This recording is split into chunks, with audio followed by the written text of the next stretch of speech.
Je suis Pierre-Antoine Mariage. J'ai lancé Botalis en 2011 avec l'objectif de débloquer la biodiversité des plantes médicinales.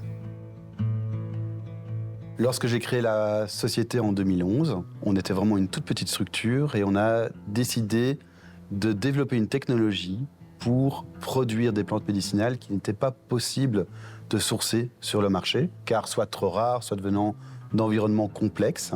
Et c'est seulement en 2020 qu'on a lancé l'unité de production industrielle qui est ici, sur le site de Guilanguin, où l'on produit maintenant 4 plantes, dont le ginseng et la rhodiole, pour des marchés qui sont aux États-Unis, Europe et Asie.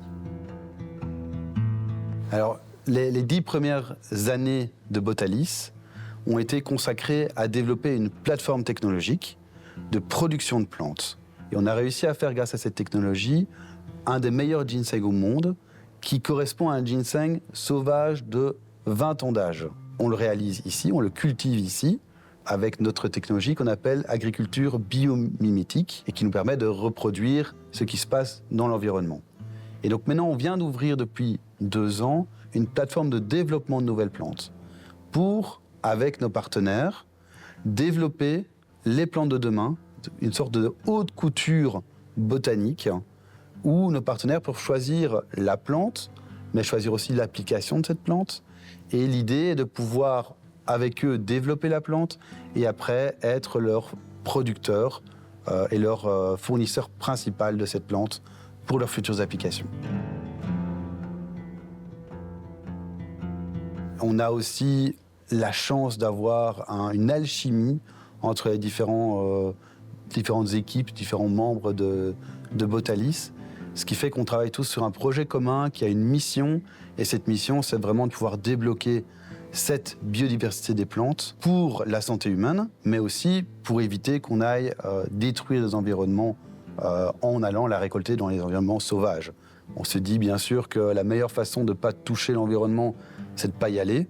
Un procédé a un impact environnemental et chez nous, on essaie de réduire au maximum. Donc on est complètement autonome en électricité en journée. On a réduit très fortement notre quantité de déchets. En termes de sourcing, plus de 90% de nos fournisseurs sont de la région. On essaye de rester vraiment wallon. Et pourquoi? Parce qu'il y a 2 raisons. La première, c'est l'agilité, le service. Mais la deuxième, c'est aussi l'impact environnemental. Tout ça fait qu'on essaye d'être le plus optimum en termes de durabilité. Et là, on avance vraiment bien. On a signé des partenariats importants avec des boîtes cosmétiques, notamment avec L'Oréal.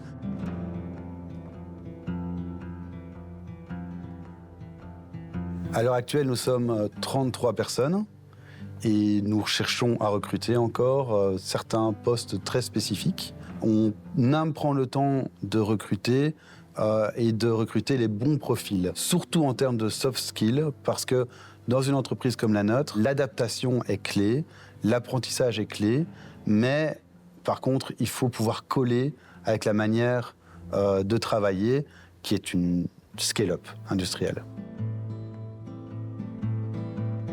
On a tout d'abord un défi en termes de croissance, de développement. On a atteint une échelle industrielle et on a besoin de capitaux pour pouvoir continuer à grandir. Le deuxième gros défi, c'est l'internationalisation. Nous avons ouvert notre première filiale sur le continent nord-américain il y a 1 mois, qui est notre marché principal en termes de compléments alimentaires.